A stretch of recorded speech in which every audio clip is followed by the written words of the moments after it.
Welcome to today's market report. The European Central Bank raised the interest rates for the ninth consecutive time on Thursday and kept the door open for further tightening as stubborn inflation and a growing risk of recession pull policymakers in opposing directions. Fighting off a historic surge in prices, the ECB has now lifted borrowing costs by a combined 425 basis points since last July to their highest since 2000, worried that excessive price growth could be perpetuated via wage rises as the jobs market remains exceptionally tight. We're moving to a stage where we are going to be data dependent, and we will take the new projection by staff and more inflation about how transmission is taking place, and on the basis of that we will determine whether we hike or whether we pause, said ECB chief Christine Lagarde.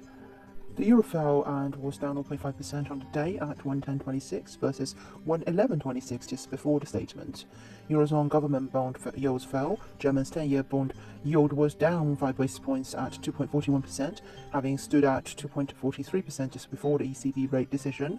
The Italian yields were also 5 basis points lower at 4.06%.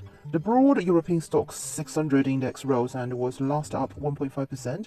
The Eurozone banking index gave back initial gains and was last up 0.5% after the ECB cut the interest rate it pays to banks on their minimum reserves to zero.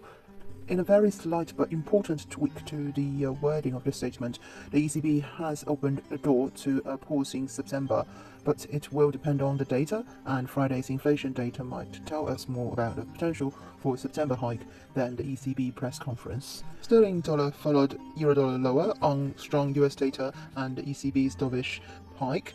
The pair dropped from 129.95 to a low of 127.81. This is today's market report. Thanks for listening. We'll see you next time.